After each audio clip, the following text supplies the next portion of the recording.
Okay, Virgo, you are up. Let's see what's going on for you today. This is a reading for March. I will do an extended reading. That'll be, there's a link below if you want to continue on with the reading. So let's see what's going on for Virgo for the month of March.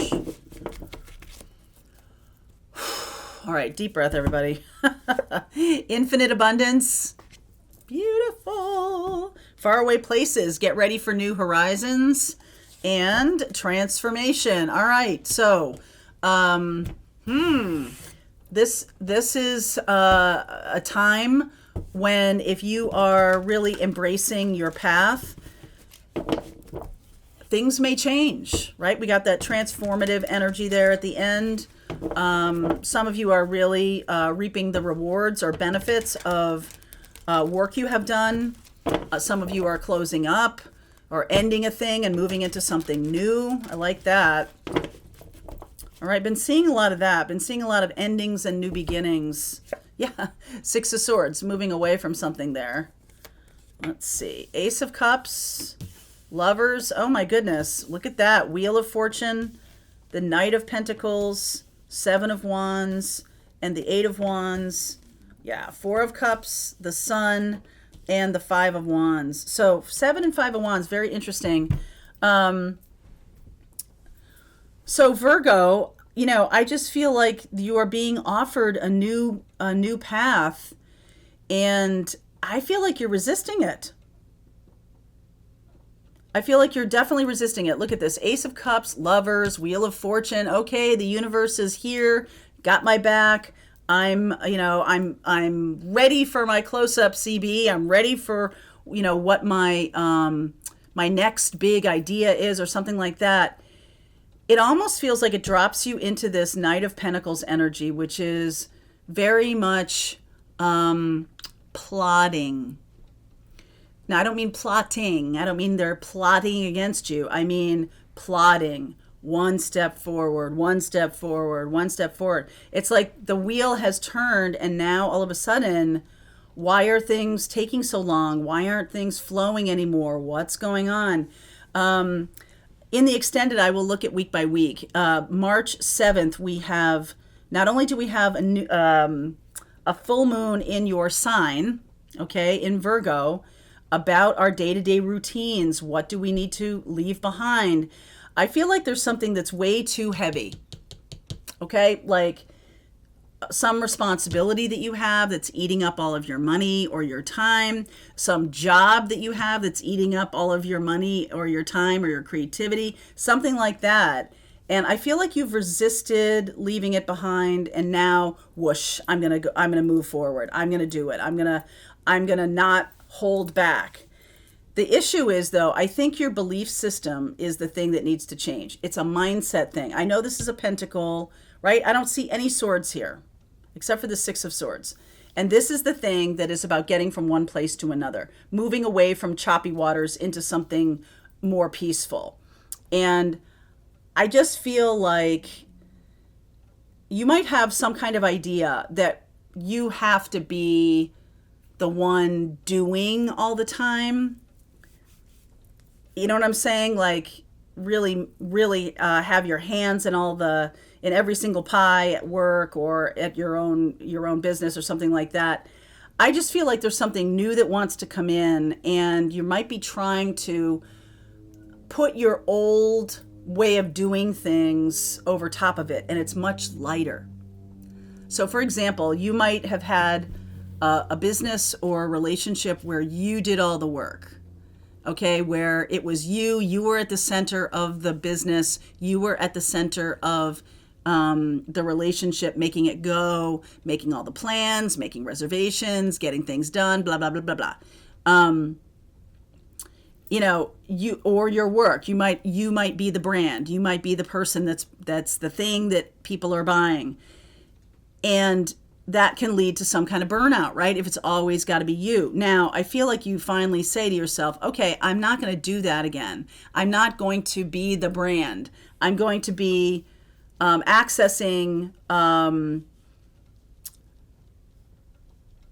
What's the thing? It's sort of like you're selling a product now that's not you, or you're doing something that's not you. It's like, oh boy, I was watching a documentary about the Gilded Age over the weekend, and it was really interesting to me because they were talking about, instead of hourly work, right? Like in the Gilded Age, who you had were creative. They were just managers. They weren't people who invented anything necessarily, but they created monopolies. Carnegie with steel, US Steel, and the Vanderbilts, and all of these big families. And during that time, it was about consolidating and getting rid of any competition and all of that. And then at the same time, the people were no longer out in the farms, or having it be like a family kind of business or something like that. They were starting to move into manufacturing jobs and things like that. So when the economy went kablooey, lots of people were thrown out of work, and there was no social safety net at all. So what I was leading up to is Andrew Carnegie, or Carnegie, how they pronounced it in the documentary, used to just ride his horse every morning. Like, he came up with a way of consolidation and put his money behind it.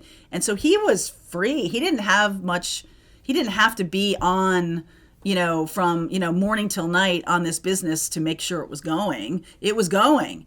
And people were buying the products, and people were buying it. And so he just had a lot of time on his hands.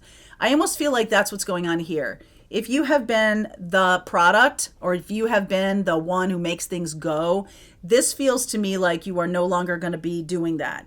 You're going to be free of that.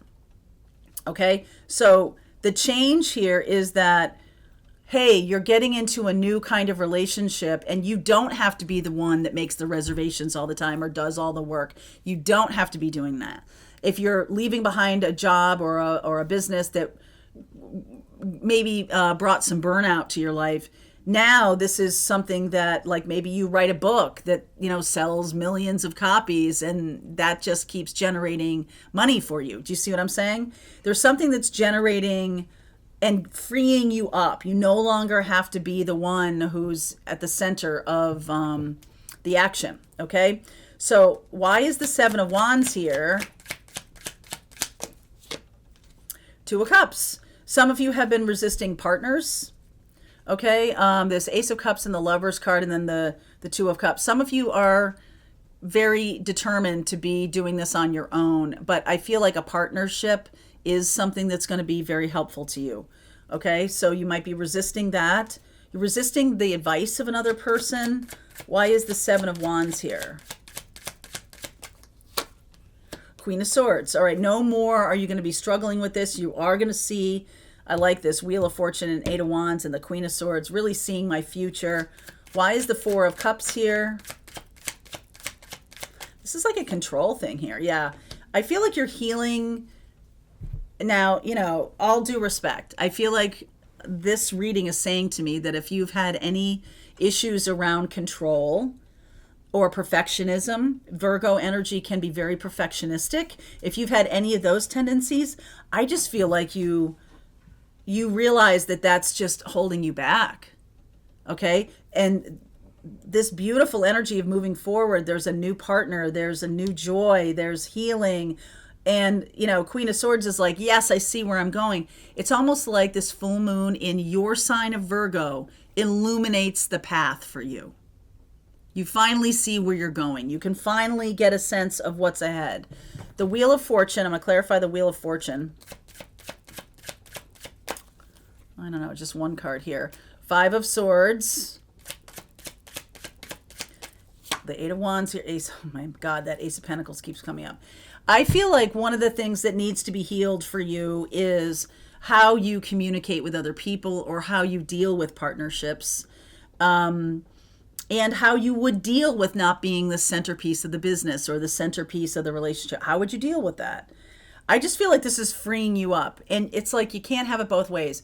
You can't be the one who's grinding it out and being, all things to all people, or being the centerpiece of the family where everybody relies on you, nobody knows where anything is without you, kind of thing. That stuff really needs to go, because I feel like it's a habit that, you know, you want people to need you or something like that. And what's ahead is something so much lighter and brighter for you that you don't need that anymore. You don't need to have that feeling of, I know where everything is. I'm the one that does all of the vacation planning. I'm the one who does all of the heavy lifting in this work. Now I can be much lighter. I can have more free time. I have more space in my life. I'm not grinding it out. Okay. So let's see where we're going. I'm going to do week by week in the extended. So we'll check that out and let's see what's next. All right, Virgo, don't forget about that full moon in your sign. Usually when that happens, you can be heavily impacted by it it depends on how you want to look at it, right? Because full moons are about releasing. Releasing routines that no longer serve you is going to be a really important thing on March 7th. So let's look at week by week. All right. Link is below if you want to continue on Virgo. I'll see you over there.